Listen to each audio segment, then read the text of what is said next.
Okay, hello everyone.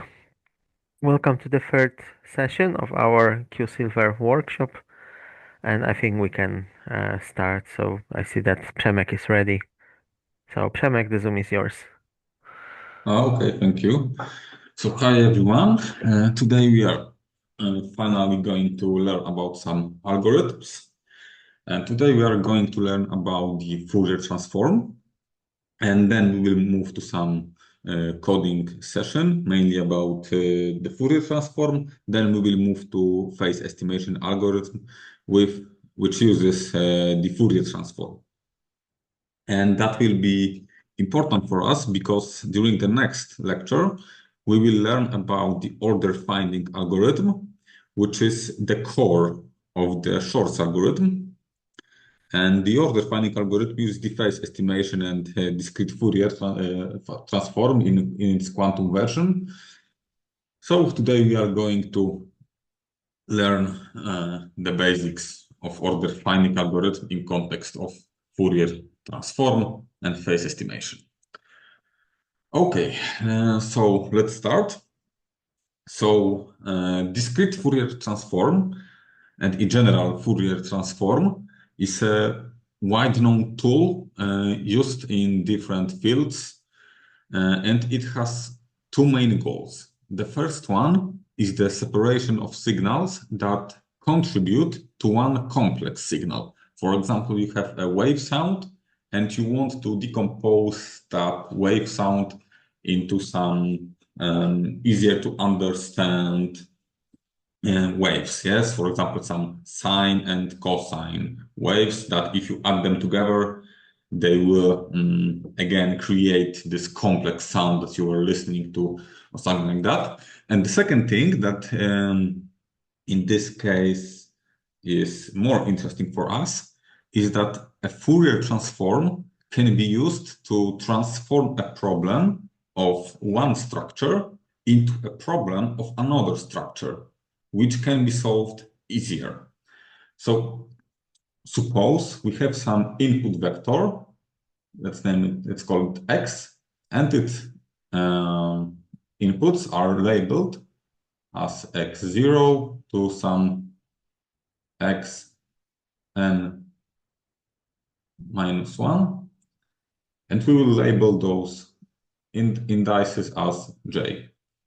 And to obtain the vector, the output vector, after using the discrete Fourier transform, which we will begin with, we need to calculate a new vector and preferably element by element.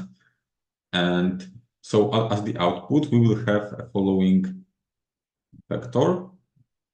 So from I to 0 to some y n minus 1.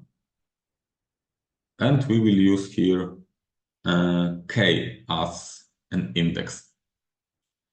So for any k in our output vector, we need to calculate following expression. So it will be 1 divided by square root of n, where n is the number of elements in our vector, times the sum that ranges from j equal to 0 to n minus 1. So we will basically iterate over every element in our input vector. And here we need a following expression. So it will be e to the power of 2 times pi times I times j times k, and this whole exponent divided by n, so the number of elements, and then it multiplied by the input element, so xj, yes? So if you look closer at this formula, as we iterate over the elements in the input and output vector, this part will be constant. Yes? So it depends on the number of the elements in our input and output vector, but as we try to compute the Fourier transform, it will be constant. And 2 pi I is a full circle, yes? So 360 degrees. So we can interpret the part j times k divided by n as a rotation, as a fraction of rotation around the whole circle. And this fraction, of course, can be bigger than 1 because a maximum j is equal to n minus 1, and similarly k is also maximally equal to n minus 1. So at the very beginning, you will have here two zeros, and at the very end, you will have to n minus 1 times n minus 1, and this all divided by n. Okay, and this is the formula for the discrete Fourier transform. Okay, so let's do a simple example. We have an input vector. Let's call it again x, and here we will have some, let's say 3 and 4. Yes, we are not talking about the quantum states so far. So the first element of our output vector, yes, it will be y0, will be equal to 1 divided by square root of 2, because we have two elements in this vector, times, and here I will open the sum already, yes, by using a parenthesis. And here we start with j equal to 0, so we will have e to the power of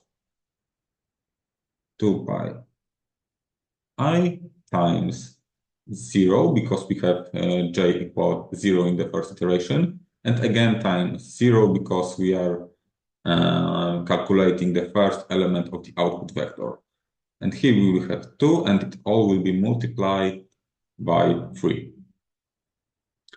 And the second element of our sum, in this case the last one, will have again 2 e to the power of 2 pi I divided by 2, and here we will have j equal to 1, but k still equal to 0. And the second element of our input vector, which is equal to 4. Okay, so now let's calculate it. So we will have here still 1 divided by square root of 2 times. Here we will have e to the power of 0, yes, because we have multiplication by 0, so it will be e to the power of 0, so 1. Let's write it down.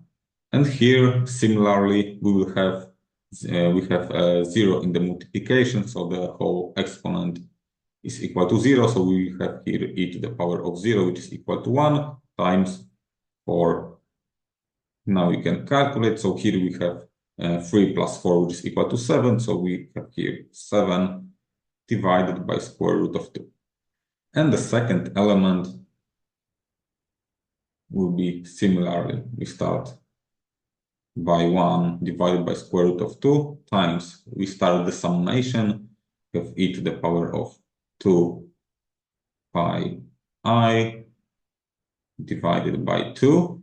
And now the j is again equal to 0, because we need to start over and over from the first element of the input vector, and k now is equal to 1. This is k, and times the first element of the input vector. And here, similarly, 2 pi I divided by 2. And here we have the second element of the input vector. So here j is equal to 1, yes, because we are now caring about this element. And k is still equal to 1, yes, because we are talking about the second element of the output vector. And the second element of the input vector is equal to 4, so I'm writing this down. And some more arithmetics, yes. So here we have again e to the power of 0, which is equal to 1 times 3. And here we have two ones, and here we have 2 pi I divided by 2, which is equal to pi I, and e to the power of pi I is equal to -1, yes? we have this circle. Yes, well, here we have 1, here we have I, -1 and minus I. So we rotate by pi, and we land here, yes, by -1. So here we will have -4. And that's always equal to 3 minus 4 is equal to -1. So here we receive 1 divided by square root of 2. So after applying a discrete Fourier transform to our input vector, we receive an output vector which is equal to the first element 7 divided by square root of 2, and the second element -1 divided by square root of 2. Yes. Okay. So I think so far so good. I hope that it won't be a big problem. So now let's move to notebook. Yes, I would like now to move on to our notebook. So I will change the screen.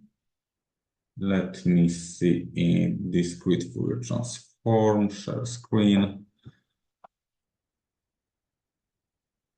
Okay, so I should now be sharing Jupyter notebook. So this is a part of the notebook that are in this course, so D01.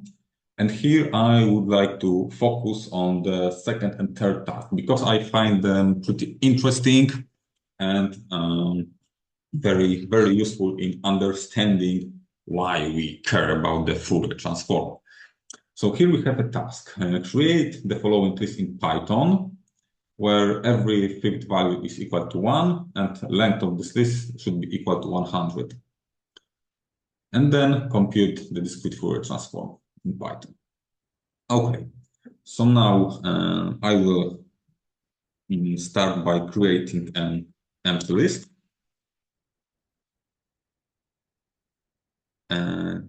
Then I will, or maybe empty this way.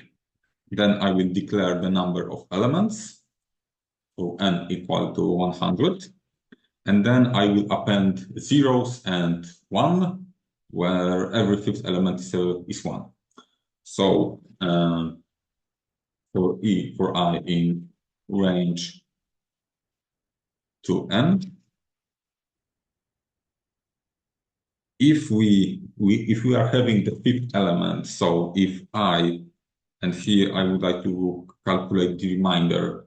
So remainder of dividing I by 5 is equal to 0. Then I want to append 1. Append 1. Otherwise, let's append 0, yes? So let me check if it works as intended. Okay, looks good. So now let's calculate the discrete Fourier transform. So I will declare an empty list for our output vector. And then we need to calculate each element inside our output vector. So we again need that. Here a summation, yes, because we are iterating over elements in our input vector, as I shown you a while before in our notebook, in our OneNote. So now let's iterate over elements in our input vector. And here we will be adding the elements. So we need exponentiation, so e to the power of something, so it will be 2 times pi times imaginary unit, so 1j in Python, and then times j times k. And I would like to warn you that here we have this j, but here this j is an imaginary unit, yes? So I believe I gave an example during the first lecture about what's the difference, yes? And we also need to divide it by the number of elements in our vector, and then multiply it by the element in the input vector. So then we can, at the very end, divide everything by the square root of n. So we have this 1 divided by square root of 2, as I showed, and then we are ready to append the result. Does it work? I hope so. So now the visualization should be pretty easy. PLT plot y. Okay, so we have it. So we have a list where every fifth element was 1. So in total, we had 20 ones in our list, yes, because our list is of length 100. So if you were to plot x, maybe I will also plot x, plt plot x. Yes, we have here 20 spikes, and here we have 5 spikes. So what does the Fourier transform did there? So it transformed the number of ones in our input vector into the frequency. So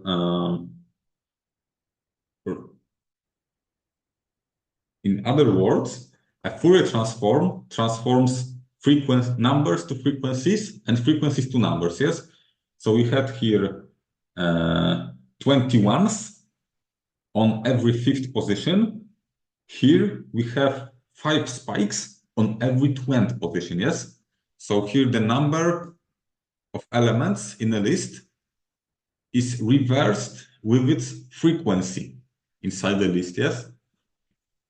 Here we have another task, which is basically about the same. So I will just copy some of the elements. Here we need to look at every sixth element. So I will just copy like most of the codes. Okay, but here we need sixth. Very nice. And then computing the DFT. Here we don't need to change anything. And here we just need to plot the output. Yes. So here we have a list where every sixth element is equal to 1. And now let's calculate the DFT and visualize the results.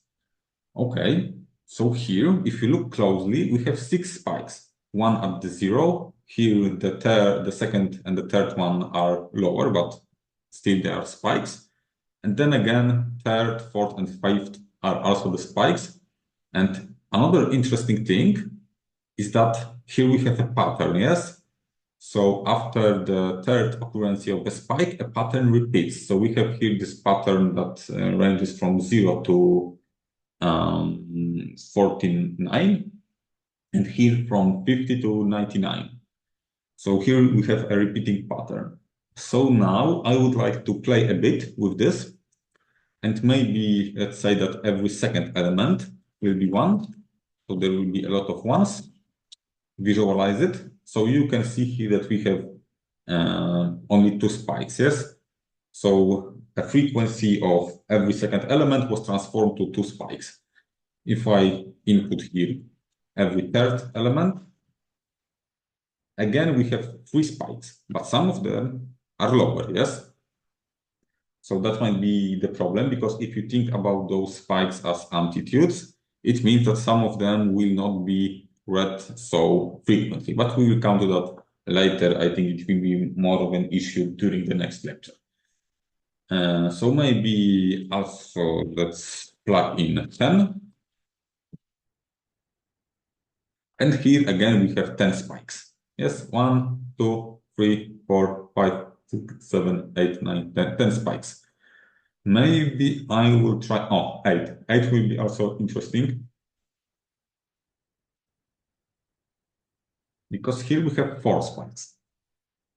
And this is pretty interesting, why the pattern does not keep up, but actually it is because the spikes are one on the top of each other, yeah? So this is also kind of think about it, yes?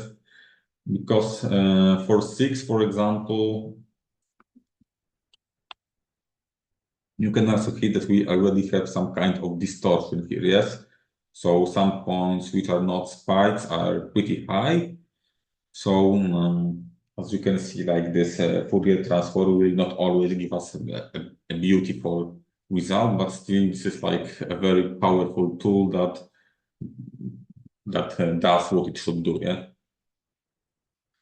And okay, so for the classical discrete Fourier transform, I believe it's that all what you need to know for this course. But of course, there are a lot of other applications of this transformation, a lot of different useful things that you can examine inside this. Okay, so let's come back to our OneNote.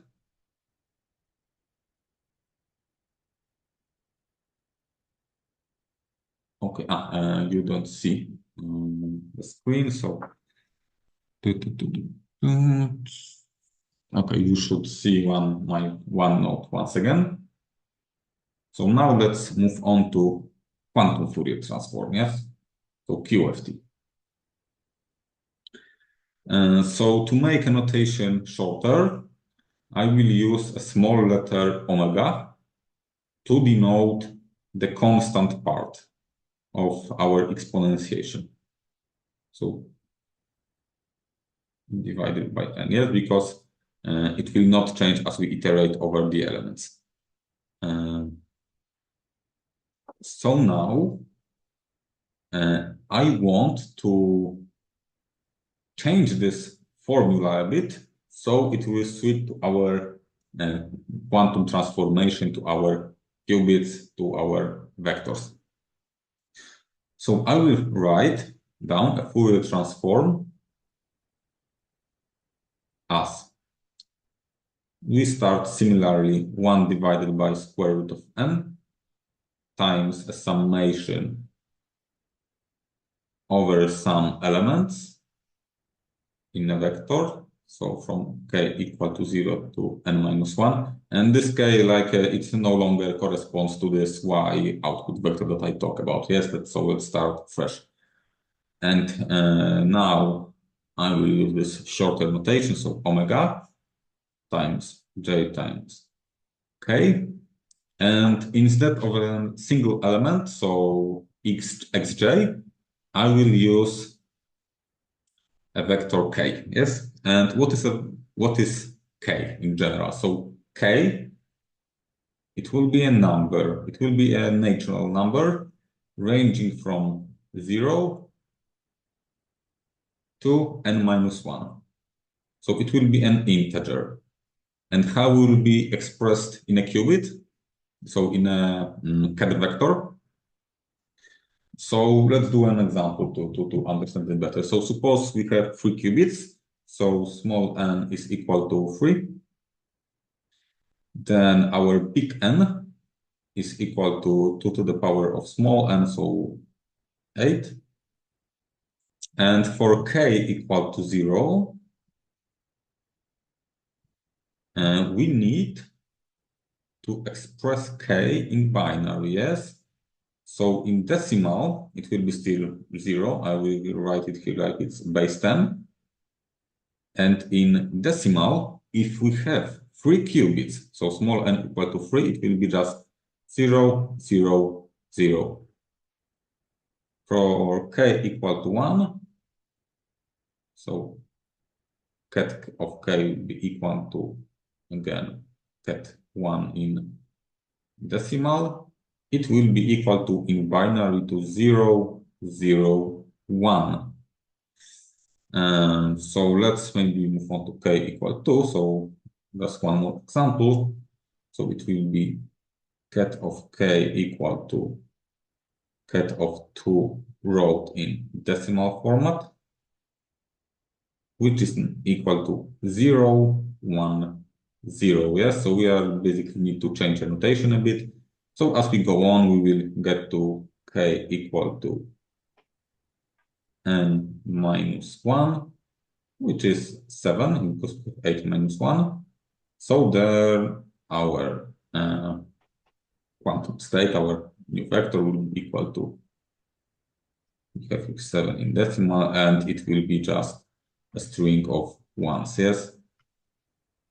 So we need to convert from decimal to binary, and then we will have our quantum state. Okay, but here we have this xj, and in general maybe a vector x. So now we need to convert it or express it in a different way. So for the first element in our input vector, so x0, we can, oh, it should be, 0. We could plug it inside this vector, yes, so in this way.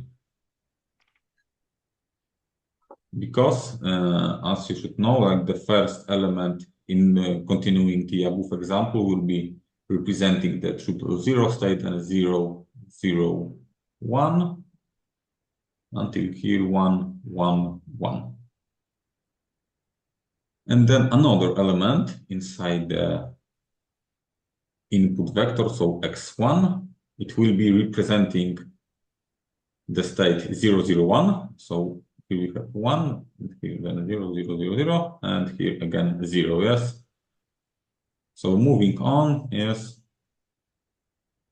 we are going to have the last element inside our input vector, so x with the index of n minus 1,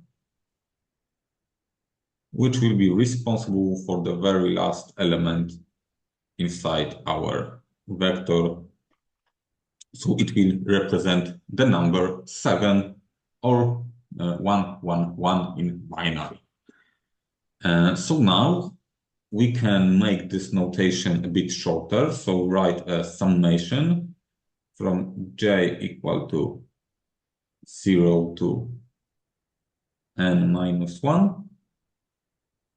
Then plug in here x, j, so each of those like elements, let's say x0, 10 times j. So this particular vector that represents 0, yes? So for we have here like j equal to 0. So we calculated here, yes, we have 0, that we need a 0, 0, 0 state. And here we have a vector that clearly represents the 0, 0 state, yes? So we just need to iterate over those states expressed in decimal, and then find using a binary format a corresponding quantum state, and create such a, let's say, clear state where you have only one. And this will be equal to our k vector, yes? So basically our input vector, but expressed in a different way. Okay. So for a single state, so individual element of an output vector, we need to calculate 1 divided by the square root of n times the summation over the elements ranging from k equal to 0 to n minus 1.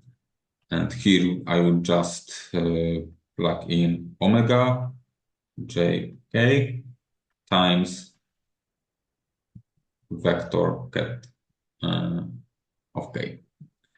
And for the whole output qubit, so here I kind of calculated. It was good. I calculated y0. So for the whole output qubit, we need to evaluate this formula for each k. So we will finally obtain something like that. So here our output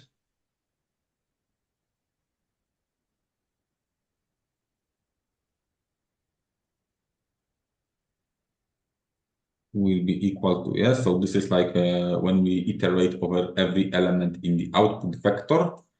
So here we can now write 1 divided by square root of n. And then we basically need to write this summation here, yes, because we need to do this for the every element. We have here k equal to 0 and minus 1. And then we just need to plug in this formula here, yes. And this 1 divided by square root of n, I already expressed it here.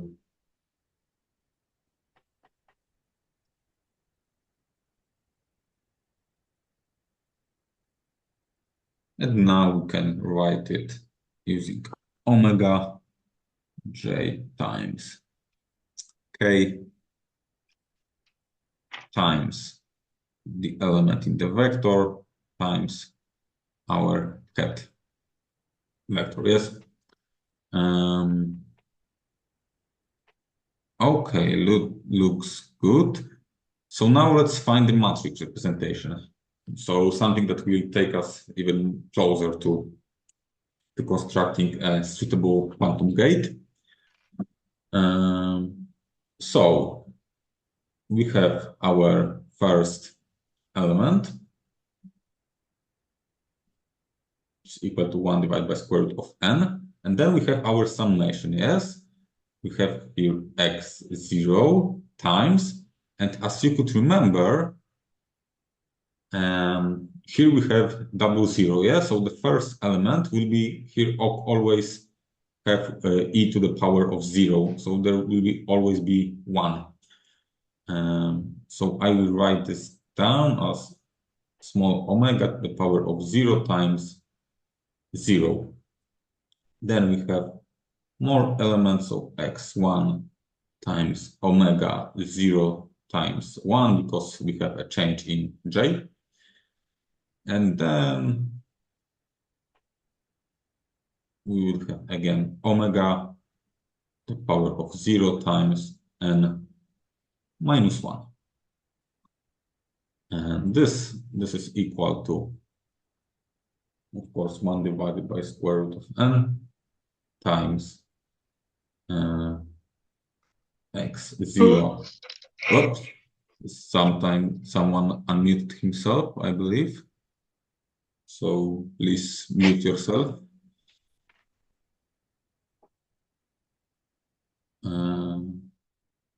So we will have here, of course, 1, 1, and here, oops, I've forgotten about x and minus 1. Yes, so here we also need x and minus 1 times 1. Okay, so for y1, I will maybe copy it, so it will be a little bit faster. And by the way, I will be able to show you another pattern here. So here we need to substitute the first element in this multiplication by 1, because here we have 1 now, and this is our k. And here now, here we still have omega to the power of 0, but here we have omega to the power of 1. So we have omega to the power of 1, and here we have omega to the power of n minus 1. Okay, so now let's do the same for y2. Again, it should be pretty quick.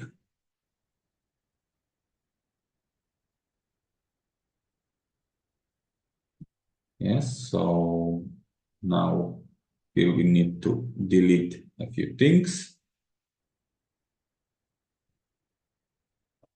So here we have 2, here we have 2, and here we also have 2. So here we will have omega squared, and at the very end we will have omega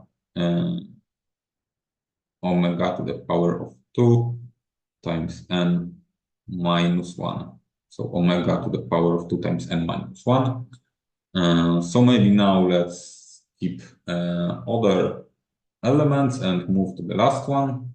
So n minus 1. Now let's print it one more time. So we will have now this one. We will have now here n minus 1 times 0. It will be, of course, 0 again. So we have 1 here. Here we will have n minus 1. And here again we have n minus 1 squared because we have n minus 1 times n minus 1. So here we will have omega to the power of n minus 1, and here we will have omega to the power of n minus 1 squared. Yeah, so not a lot to change here. Okay, so now let's zoom out a bit. Well, I hope that the numbers are not too small, but if you look here at what kind of numbers we have at omegas, so here we had all zeros, here we have 1, 0, 1, 2, 3, 4, 5 to n minus 1. Here we have again 0, 2, then we will have 4, 6, and so on to 2 times n minus 1. And here we have 0, then we have n minus 1, then we would have 2n minus 2, and at the very end we have n minus 1 squared. So, if you look at it, it looks just like a table of multiplication, yes? So I will just quickly find one. I think it should work. This one should be okay, yes? Yes, so here like you have, in this row you have your j's, and here you have your keys, yes? So we have for the first output element, we have here all zeros. So we have like this omega to the power of 0, so we had here all ones. For the second element, we have like 0, 1, 2, and then to the n minus 1. So let's say here is our n minus 1. Yes, so we have 11 elements. Maybe it's not like not common, but let's say we have n minus 1 equal to 10. And then we have 2, 4, 6, 8, then we have 3, 6, 9, and so on and so on. Yes, so we clearly can see the pattern here. So now we can very easily construct a matrix that will be our quantum operator for Q of t.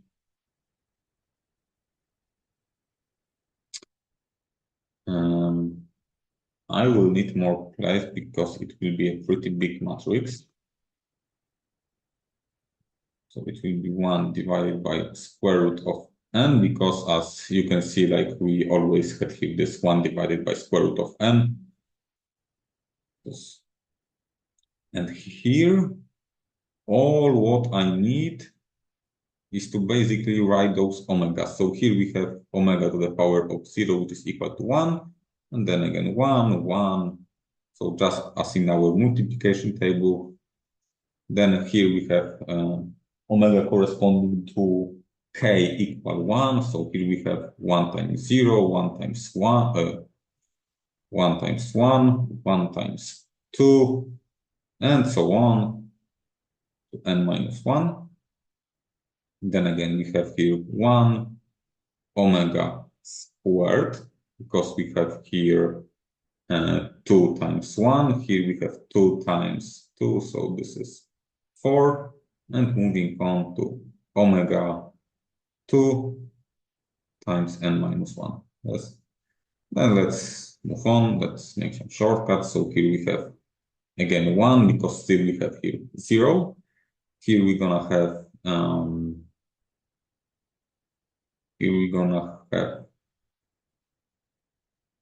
n -1, then we're gonna have omega to the power of 2 times n -1, and at the very end, of course, we will have omega to the power of n -1 squared, yes? Because both j and k are equal to n -1. Okay, so before I move to some, let's say, more how to derive elementary quantum gates that I need to implement QFT, I would like to show you an interesting fact. So let's say we have a quantum Fourier transform that operates on a single qubit. So we have small n equal to 1, so then big N is equal to 2.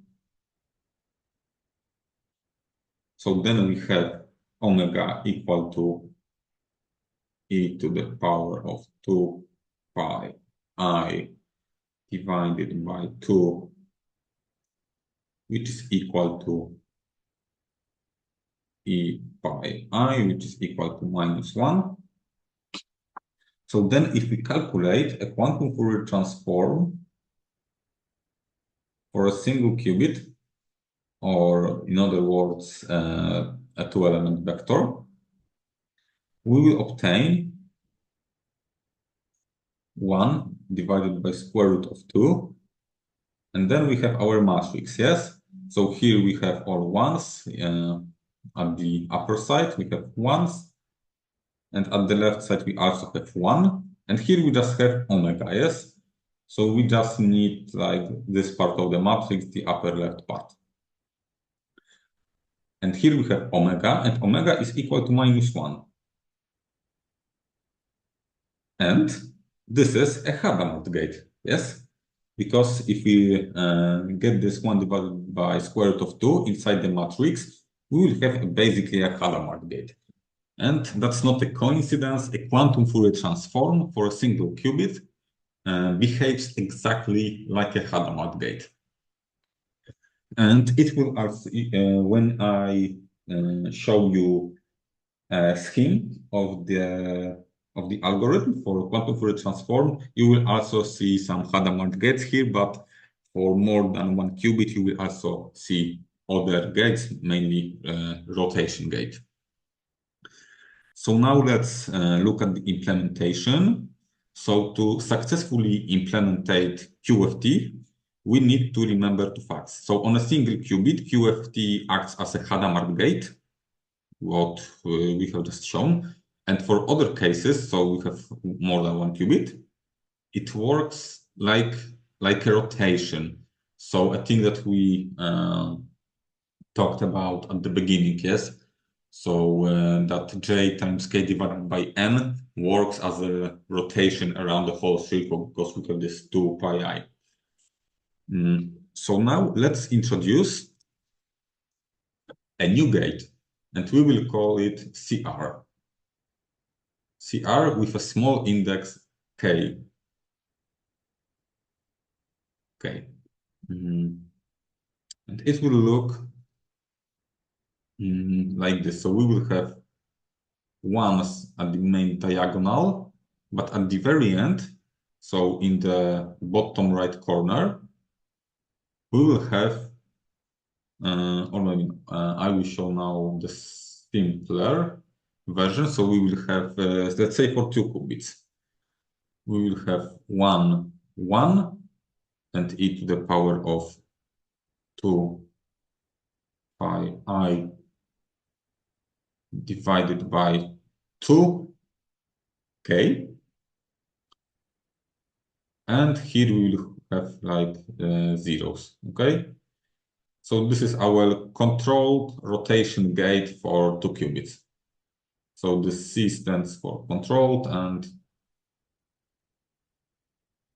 I think I made a mess here.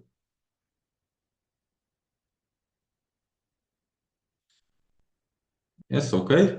So as if you investigate this gate, you can see that it does not change the amplitude. It only acts on a local phase. Why? Because outside the main diagonal, there are all zeros. So only a local phase can change, and it will change by this angle. Yes. So we talked in the last lecture about how to examine such gates. Yes.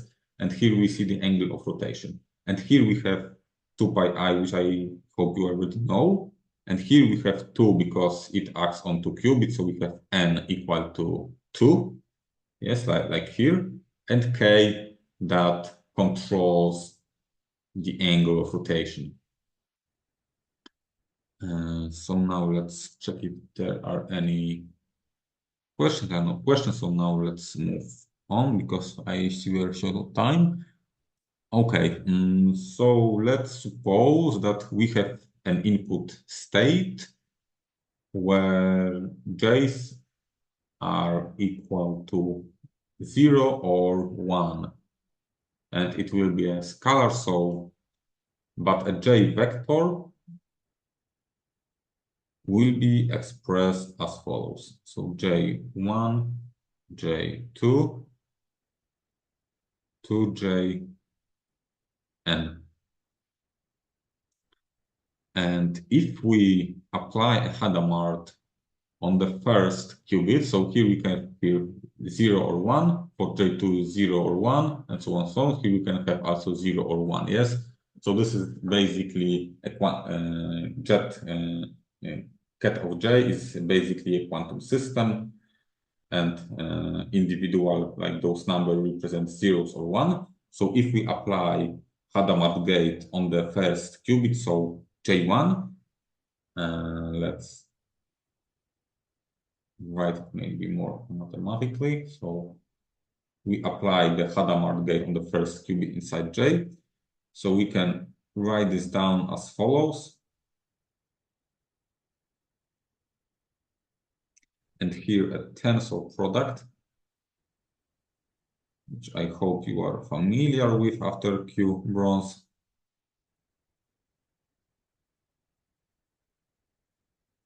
Yes, so I basically want to get the first element out of this whole system and act on it with a Hadamard gate.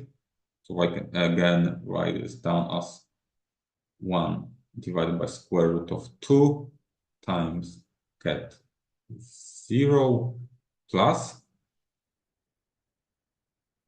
uh,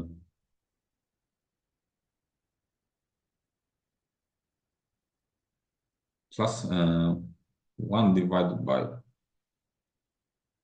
sorry, not 1 by square root of 2. It will be e to the power of 2 pi I times j1. I will show you why in a minute, to the power of 2 minus 1. And now let's maybe finish writing before I explain, yes. And here we write it.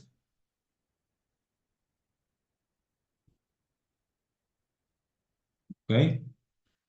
And if you look here closely, if JA is equal to 0, then this whole exponent is equal to 0. So we have here e to the power of 0. So we start from ket 0 and end in ket plus. Yes, so we end in ket plus. And if we have j1 equal to 1, then we're gonna have here, so 2 to the power of minus 1 times 2 is equal to 1. And here we have pi times I times 1, which is equal to pi I. And then this whole number will be equal to minus 1, yes? So then we're gonna get ket minus, yes, because here we have like this part, yes, this single qubit we have here, yeah. but we want to get some more notation. So here, if we apply then the controlled rotation gate, so I will write here CR2, where the second qubit will be a controller, so a control qubit, and the first qubit will be a target qubit. So here I write this control and target.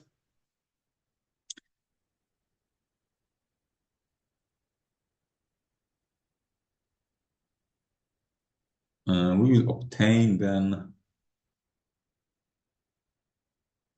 maybe I write this here.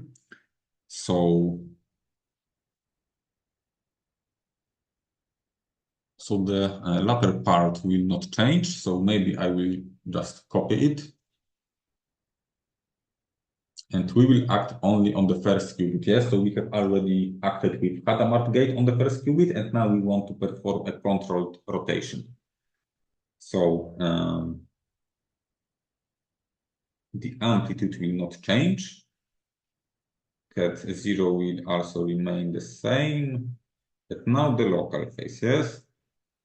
So this part we need to rewrite, yes, because we cannot like do anything with that. 2 pi I times J1 to the power of 2 minus 1. And then we need to perform a controlled rotation and depending on the value of J2. So it will be J2 to the power of 2 minus 2, yes? Because, yes, am I right? Okay. Yes, and it comes from this formula, yes? So we have here, maybe I'll copy it.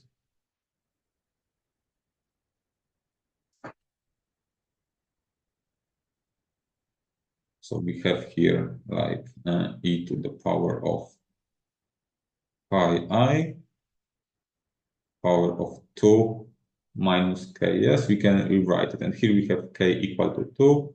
So then we have pi I, the power of 2 minus 2, yeah? And here I believe I forgot about parentheses. Yes, so this we can plug in here. Okay, and get one.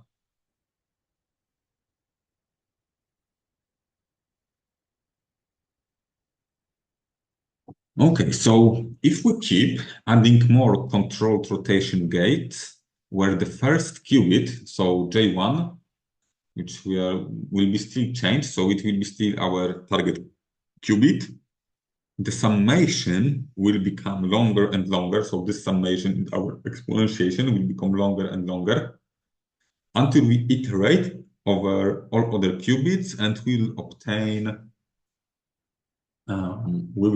a following state after applying the CR gate, where the control gate are all the other qubits, yes? So we need to apply this gate one by one. And at the very end, we will get this, we will have this state, this qubit equal to 1 divided by square root of 2 times get 0 plus, and we begin with the constant part, which is 2 pi I. Then the second, then we open the parenthesis, and the first element is from the Hadamard gate, which is J1 to the times 2 to the power of minus 1. Then we have j2 to the power of 2 minus 2, and so on and so on. So, and at the very end, we will have jn to the power of jn times 2 to the power of minus n. So as you can see, a Hadamard gate in this case worked kind of as a controlled rotation gate where the target and control qubit are the same, yes? So we needed this Hadamard gate, so our, let's say, pattern will be complete. So it will start from J1. Okay. And if you note that J, so the number that we started with, is equal to the power of n times, here we have j1 to the times 2 to the power of minus 1 plus j2 times 2 to the power of minus 2 plus and so on until we have jn times 2 to the power of minus n. Yes.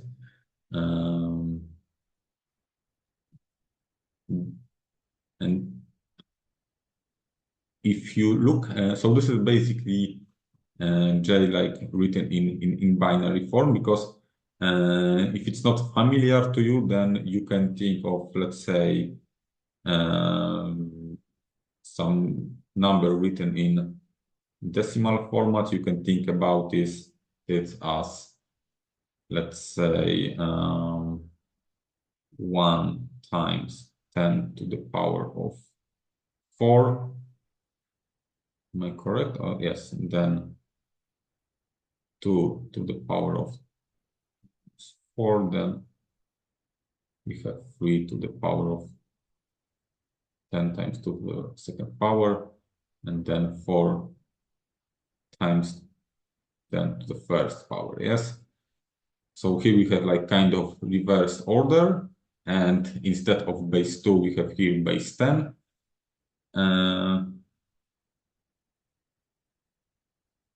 Okay, so basically we need to know that we can switch to that notation.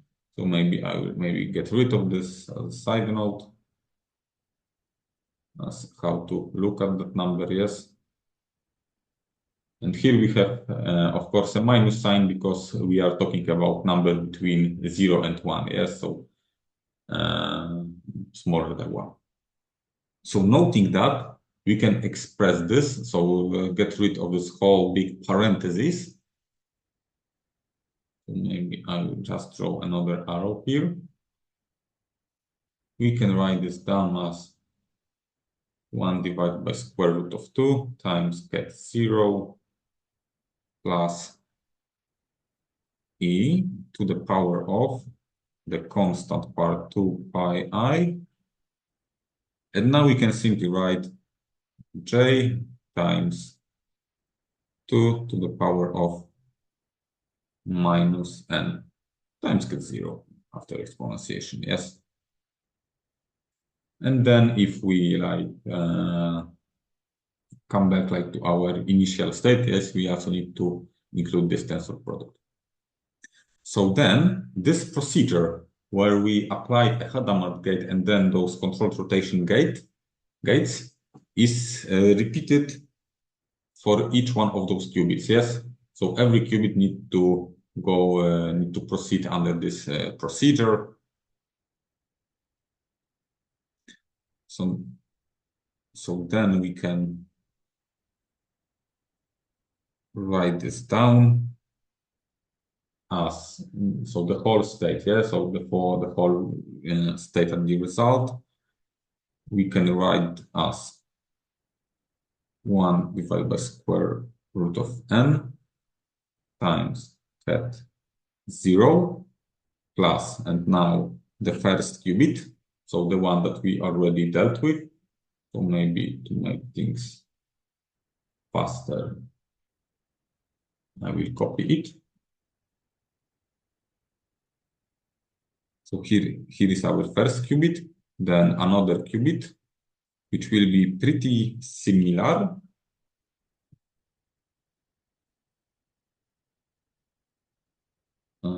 maybe I will move it here. Yes, but since now we have a 1 qubit less that will perform a controlled rotation, we can now write here 1 and -1, yes? Because now we will be applying a Hadamard gate only to the second qubit, and then controlled rotation using the third, fourth, fifth, and so on qubit. So we do not use the first qubit as a control qubit when rotating the second qubit, yes? So maybe if I show a graph in a few minutes, it will be more clear. And then we will get here the last qubit, which will look here like we will get here -1. So on the last qubit, we will act only using the Hadamard gate because there will be no qubits left to act as a control qubit. So now we can also rewrite it, and it will be, I believe, the last time I rewrite something in this formula. And I believe this is like the hardest part. We need here 1 again divided by square root of n, and then multiply it by ket 0 plus, here it should be e to the power of 2 pi I. And here I will write j in a binary format here, but I will express it in this way.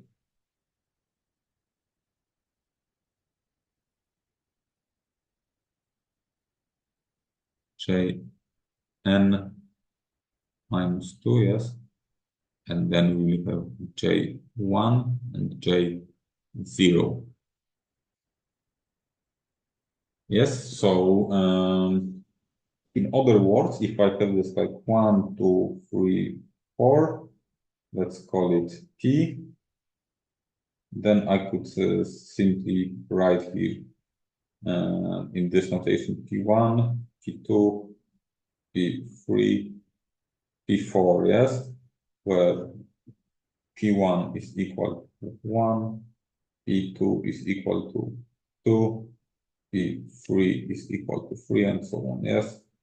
So I'm using this kind of notation here, but here I have like the number that is smaller than 1, so between 0 and 1, so I have 0 dot, so a floating point, and then those individual j's, so but they are all equal to 0 or 1 because we are using a binary format here. So I will again get rid of this side note.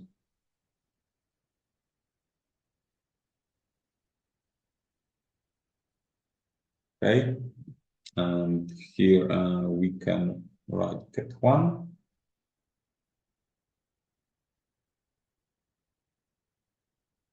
And then again, we can multiply it by ket 0 plus e to the power of 2 pi I.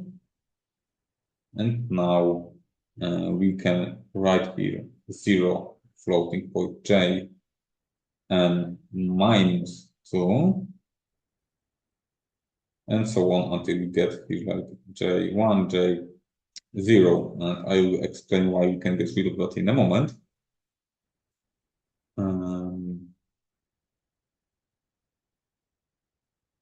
I believe I didn't close a parenthesis there, yes. Okay. And so on and so on. We can keep multiplying it, and at the end we will have ket 0 plus e to the power of 2 pi I. And here in the parenthesis, so like the last factor, we will have just 0 point and j0. then of course cat 1.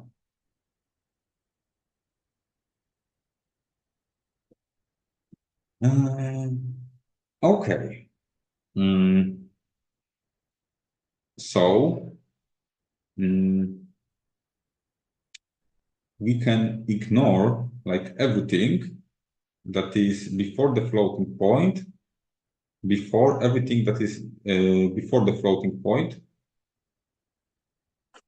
performs just a full rotation, yes, because we have here 2 pi I times some integer. Yes, so we are basically, if you have like 2, if you have like 1, then it will just mean e to the power of 2 pi I time plus 0 point something times 2 pi I. So here if you have 1, it will just mean a 1 full rotation. So this is meaningless. If you have here 2 instead of 0, then we have 2 full rotations. So again, meaningless. And since we have here all like this 2 to the power of minus 1, 2 to the power of here minus n, it depicts how much we move the decimal point to the left or to the right. So for example, if I have this decimal format, and I have this 12.34, and I have multiplied by 10 to the power of minus 1, then I'm moving this decimal point to the left, yes? Okay, so we are performing a similar operation. So since we like, let's say we started with 1.1234, and then we multiplied it by 10, we get here 1.234, but we thought that everything that is before the floating point is meaningless because it is like full rotation, yes? So this would be basically equal to 2, 3, 4. But this is just like example when I am switching between the bases of computation. So like it's just a small suggestion like how to understand that we are changing the position of our floating point. Yes. So that just to understand why we are getting here of j's, because we can ignore them. Yes, because multiplying by 2 to the power of minus something means just moving the floating point. So then we can ignore it, everything that is before the floating point, because it's meaningless, because it just means a full rotation. And okay. So I believe one of the hardest things to follow are behind us. So I will maybe check if there are questions. There are no questions. Okay. Um, so here we have also reversed the order of the qubits, yes, comparing to what we have in the previous step. And long story short, if you look at the exponents now, the last term will be equal to 0 or pi, which is true for the first qubit, while the exponent in the first qubit will be 0 or something between 0 and pi if you have like this are the first qubit. So in other words, we need to change the order of those qubits. So we basically need to use a swap gate. And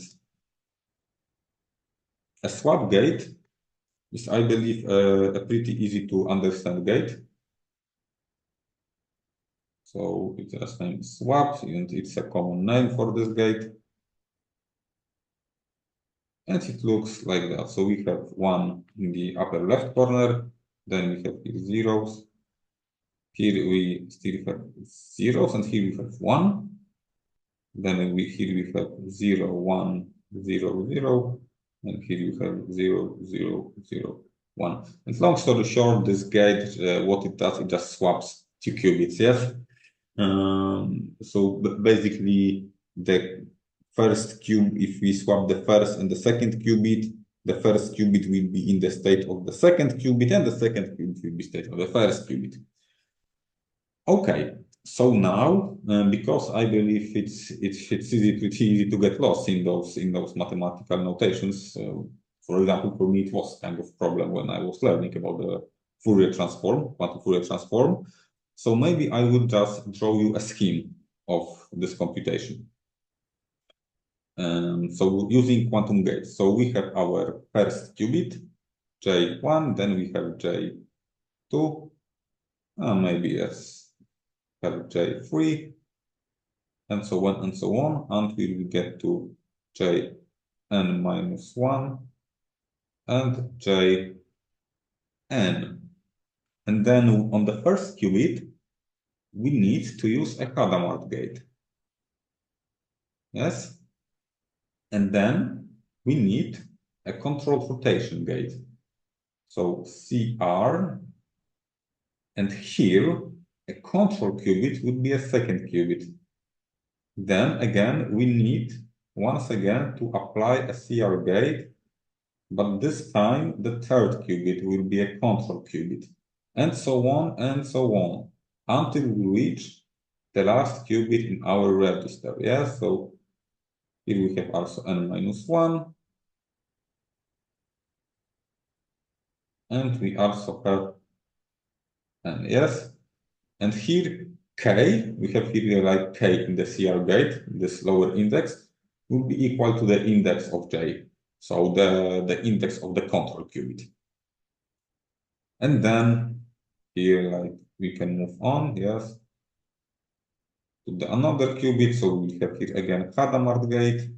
Then we will have a controlled rotation gate with the third qubit functioning as a control qubit, and so on and so on.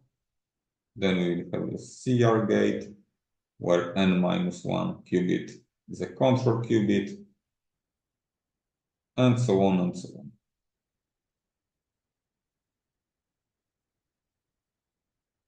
So here we have this n minus 1, here we have this n, here we have this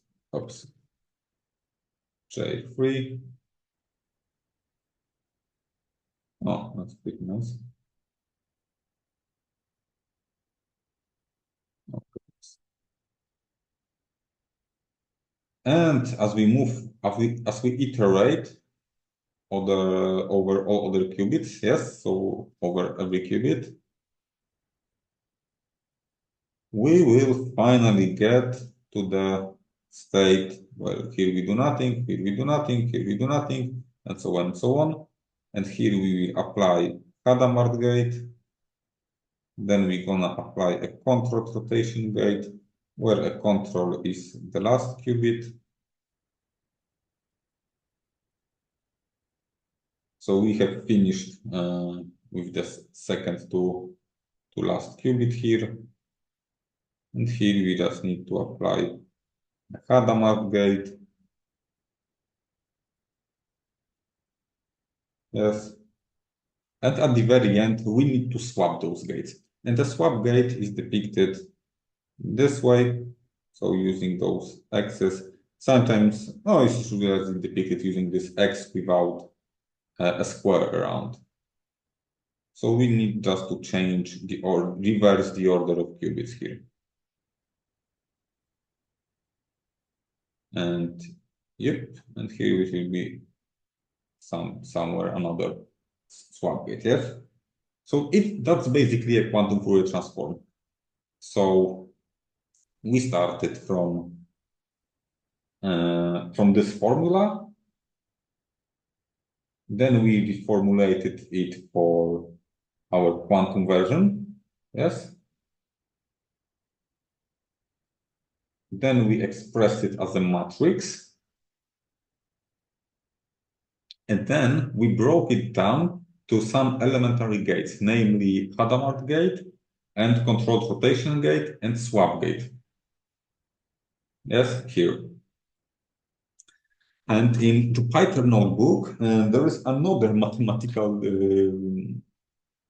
formula for deriving the CR gate and how they act on our qubits, where in Jupyter notebook, I believe there is more of binary format used than here. Yes, and here we use more, I believe, decimal format. Okay, so now I will move on to our notebook. I will stop sharing for a moment.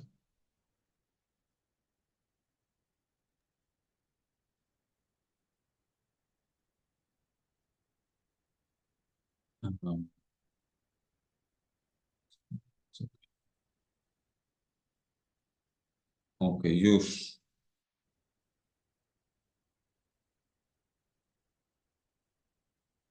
should be able to see my screen. So here you have some notes about the quantum Fourier transform. And what I want to do is like show you the implementation in Circ. And after today's lecture, there will be only a quiz. There will be no coding assignment. However, I believe that some basic coding skills will be helpful when completing the quiz. And a bigger coding assignment will be after the next lecture. Yes. So I believe that after this lecture, you need only some basic coding skills, but please focus more on maths and similar things. Yes. So here is our controlled rotation gate that I shown you, but written in a different form. Okay. So here t is equal to, as you can see here, the 2 divided by 2 to the power of k. So for the first qubit, we will have k equal to 2 because for k equal to 1, we just don't do it because we have a Hadamard gate. So if we start with the first qubit, the first controlled rotation gate will have the second qubit as the control qubit. So we will have k equal to 2. So then t will be equal to 2 divided by 2 to the second power. So it will be equal to 1 divided by 2. Okay? So we basically need to, for each control qubit, we need a different k here to construct our controlled rotation gate. Okay, and maybe, okay, I will leave this maybe as an exercise for you and show you also a small thing in OneNote.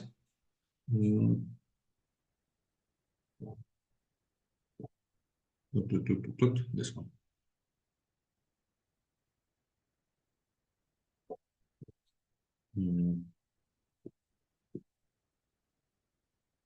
I will copy paste it.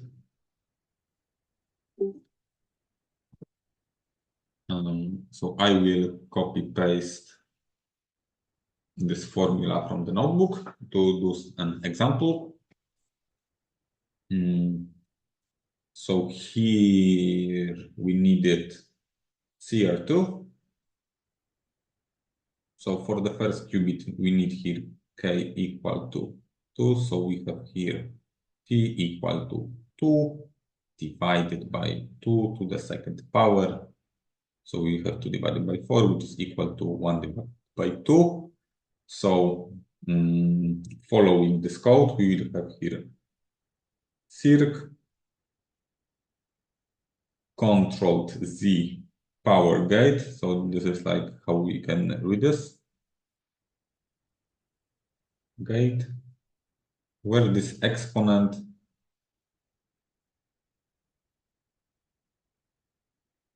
is equal to 1 divided by 2, yes? And then for the third qubit as a control qubit, we will have k equal to 3, then we will have here 2 divided by 2 to the third power, so 2 divided by 8, so 1 divided by 4, and so on, so on.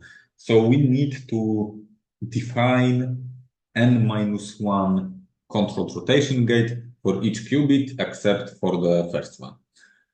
And why this is called controlled Z power gate? Because as I shown you during the last lecture, we have this T gate, we have this S gate, and then we have this Z gate.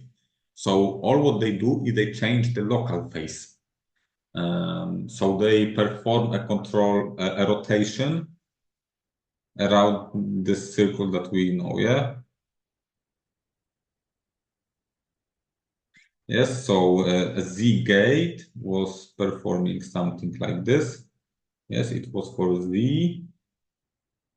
Then we have, I believe it was T gate, so it was here, T gate, and S gate was something like here, yes. So basically, this is a general formula that is derived from the Z gate, yes?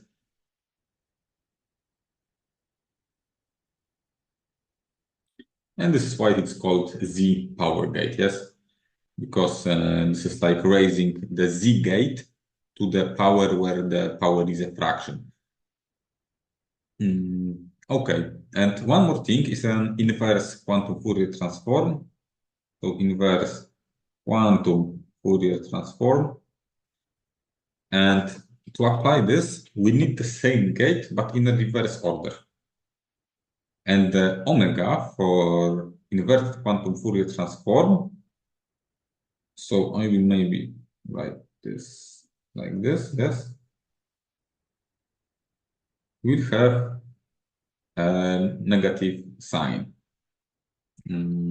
So we have, so maybe we have something like this here, 2 pi I divided by n. So this is for QFT, and for inverse quantum Fourier transform, we will have e to the power of minus 2 pi I divided by n.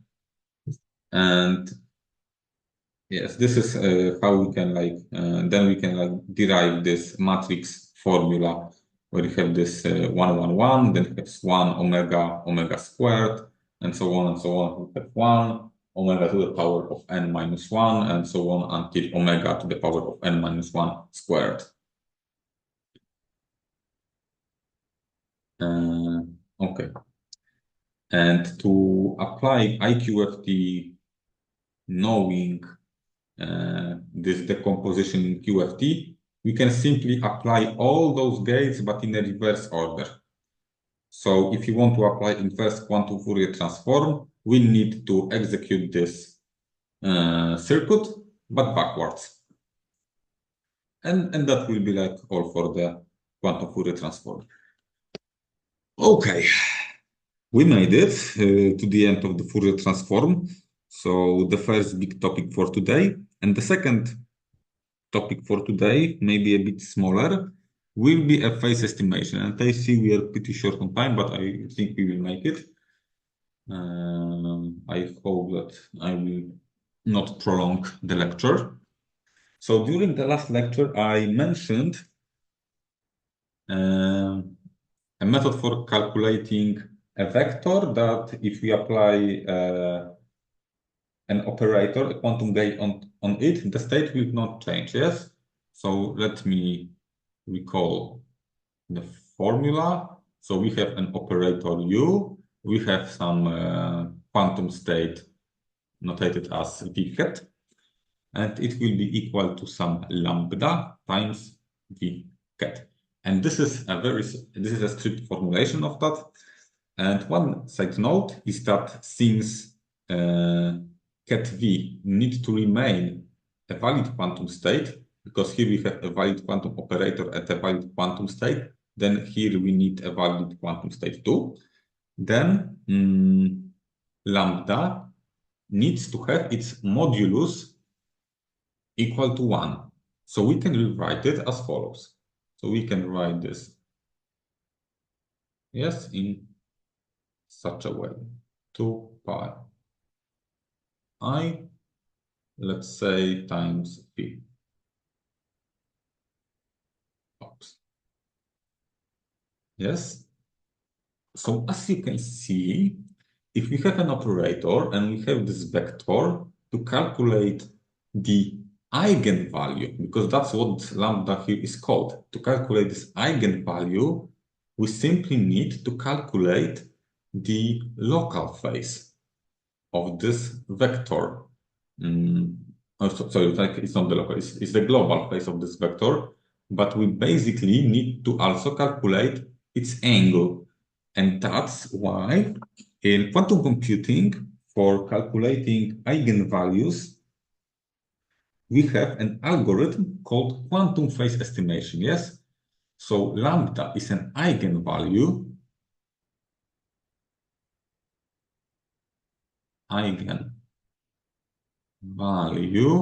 and V is an eigenvector or eigenstate.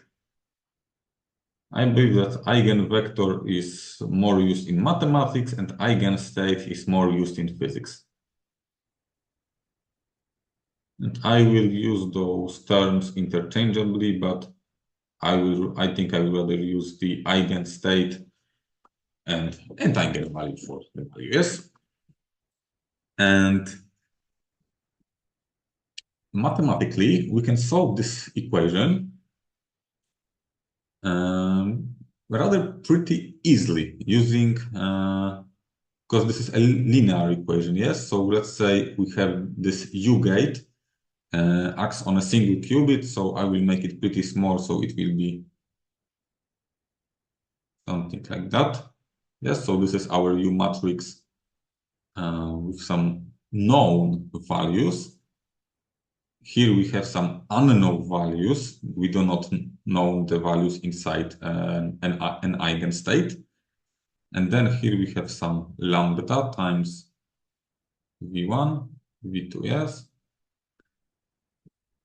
So here we will have from this two equations to solve. So it will be U1 times V1 plus U 2 times V2 equal to lambda V1, and here we will have U3 times V1 plus U4 times V2 equal to lambda V2. And as you can see, we have three unknown values here. So V1, V2, and lambda. So we have a degree of freedom. And usually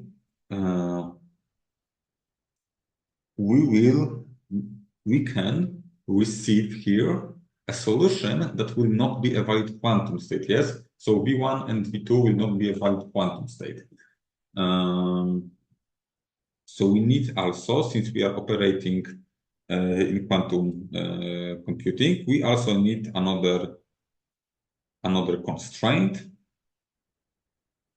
which is known for our first lecture. I believe you should know it pretty well, yes?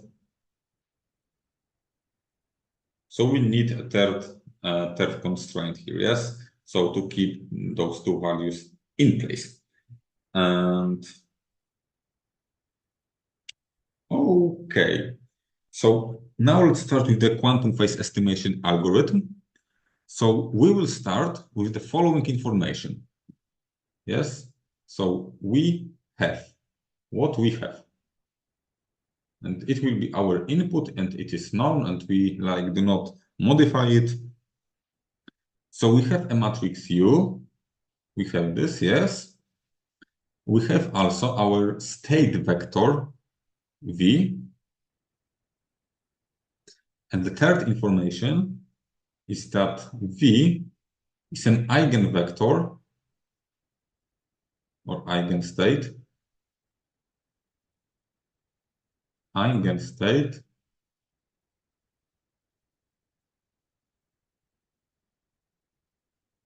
of U. And our goal is to find an eigenvalue, yes? Find lambda, which translates to finding phi. Because we have here this, like, if I explain you, we need a modulus equal to what? Okay, so our first step will be, so step 1. The first step depends on our choice. So we need to define the accuracy of our final estimation.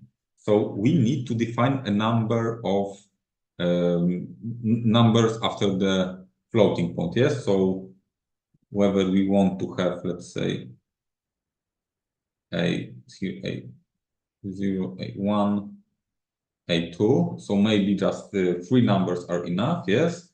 Or maybe we want it to be longer, a2, a3, a4, and so on. So the bigger accuracy we choose, the more qubits we will need to use. So if we do not need a very exact value of phi, then we can just define a few qubits. But if we need a lot of them, then we need more qubits. So once we know how much accurate we want to be when calculating phi, so then calculating eigenvalue, then we need to initialize to, so maybe we will need to initialize two registers, yes? So define accuracy. Step 2, initialize registers.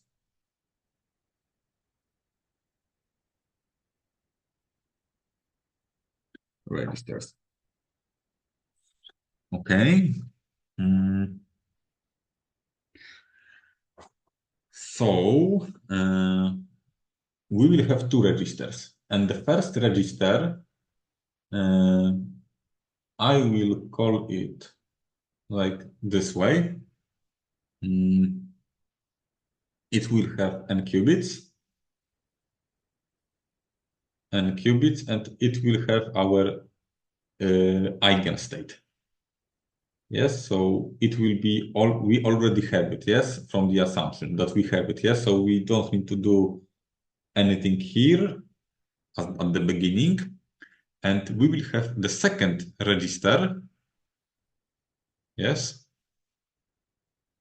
where we will have n qubits initialized in ket 0, and here m is equal to the number of numbers that we want to have after the floating point, yes? So here we would have 3 qubits, here we would have 5 qubits, and so on. I will just write down n qubits. So it will be more of our choice how many qubits we want to have. And I will call it an eigenvalue register, yes?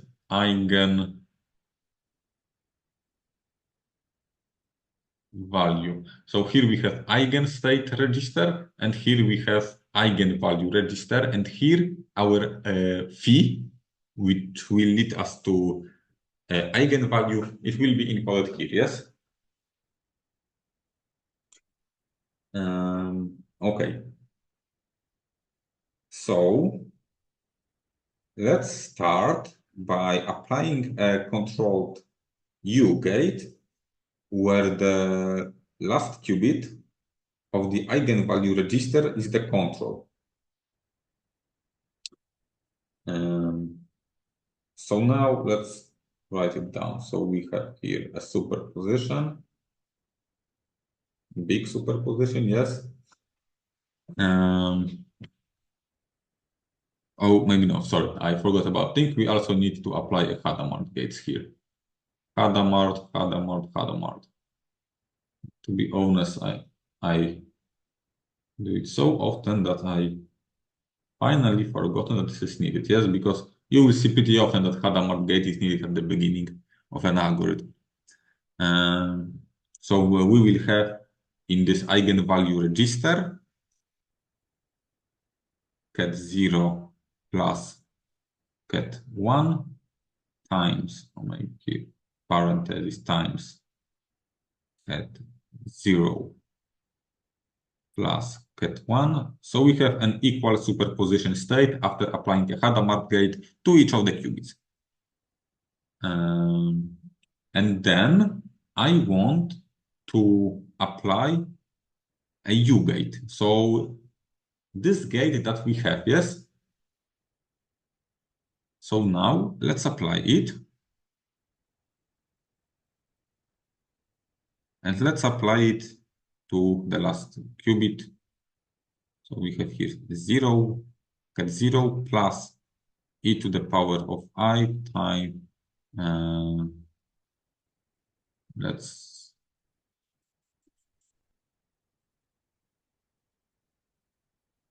call it theta at 1. And I will maybe write down that our U gate looks like this, or maybe not. How from where did I get this um,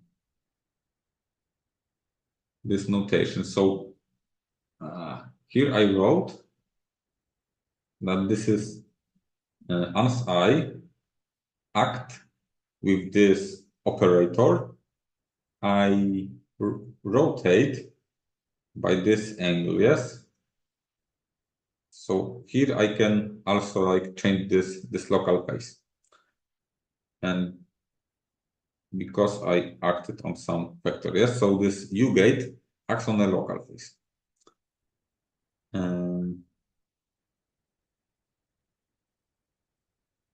So this is clearly by definition. And then if we apply, so here we have like, we apply U, and if we apply U squared, then we will have, again, 1 divided by square root of 2 to the power of m times cat 0 plus cat 1. So still we have this equal superposition, yes. Maybe, and so on. And second to last qubit will look as follows after applying this U squared gate. So we have e power of I to theta, yes?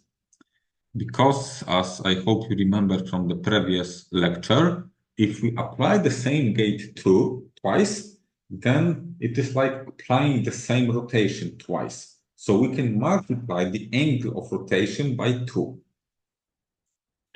And we keep on with the qubit, with the first qubit where we applied a simple U gate, yes.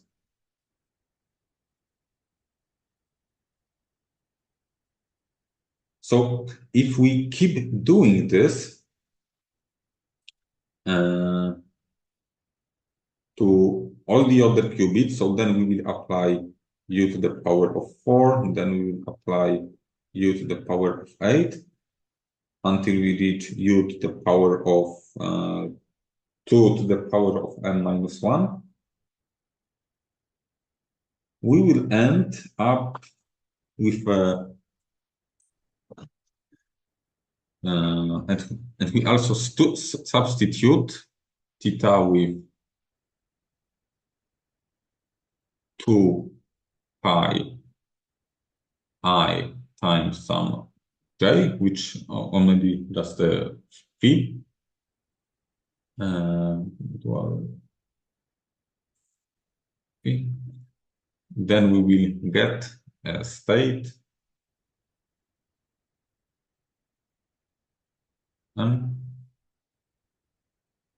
here, okay, 0. here is the first qubit.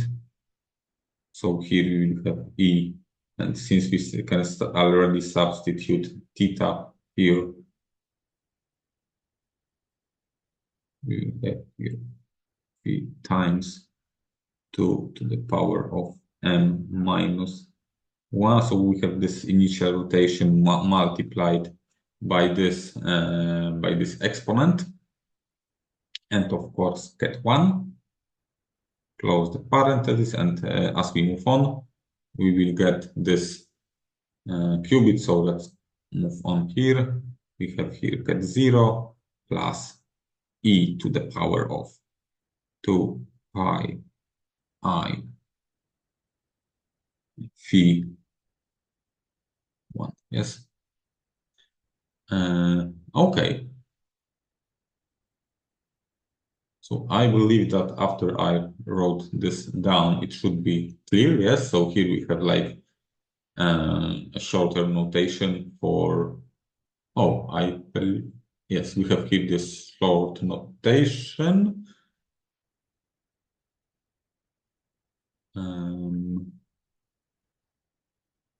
I believe that, oh, this shouldn't be here. Yes. So we have here this short notation for 2 pi times phi. So we do not write here to write everything. Yes. And then we end up with such a state. And since theta is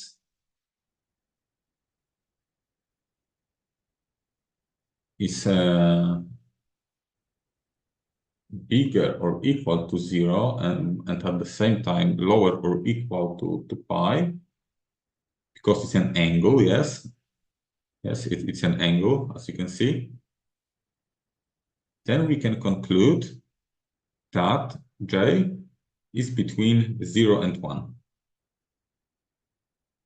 Because here we basically need to divide by 2 pi. Then we can substitute again, make this substitution that we already did when computing QFT. So here we have Jm. And if we substitute here, we will get something like this. So you just want to substitute the same, but in a pretty different way. We will get, oh, pardon.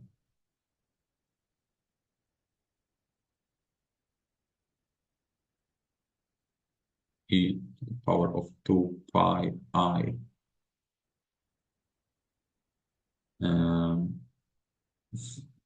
J m,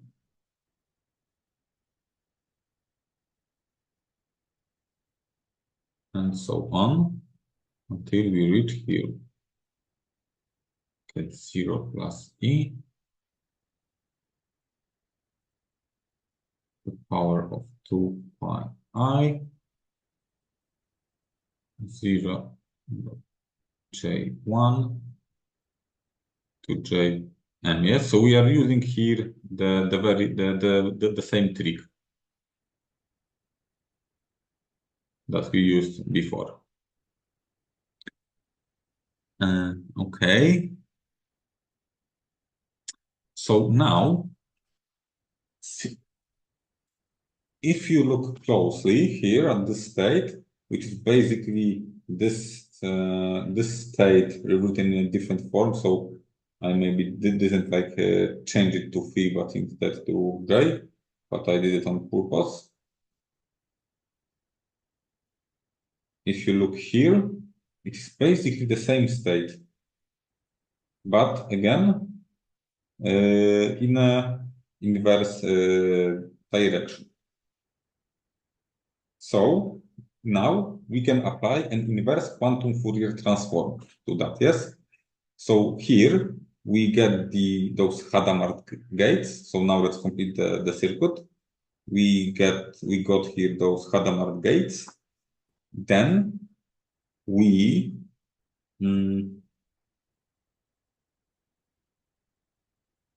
we applied some U gates, mainly U squared, and U to the power of 4. And then we applied inverse quantum Fourier transform. And then we can finally measure our circuit, yes? So after applying inverse quantum Fourier transform, we can do a measurement. So our J will be encoded as 0.J1, J2 to Jm. And since we want to convert it from like this to something more understandable, so we can write it down as a J divided by 1, or in other words, J2 times 2 to the power of -1. Here, J2 divided by 4, J3 divided by 8, and so on and so on. Jm divided by 2m. So previously I write it as J1 times 2 to the power of -1, and so on and so on, yes? Okay, so then the eigenvalue, which will be equal to 2 pi times j. So the eigenvalue will be equal to e to the power of I times theta. Yes? So after executing the circuit that I shown you above and applying the inverse quantum Fourier transform, we will get the following state, which after measurement, because here we have like integer 0 or 1, we can measure it, convert it from binary to decimal, then we can apply j here in this formula to obtain theta, and then we obtain theta, so we can finally calculate our eigenvalue.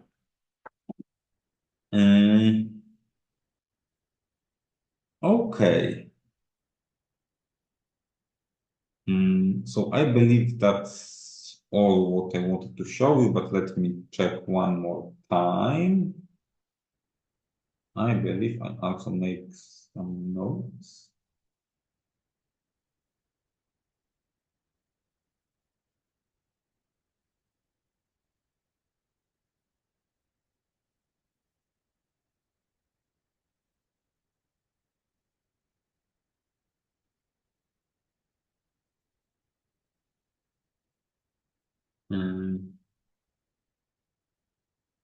Okay, so I believe that's all for today. So maybe I will show you which notebook to look into.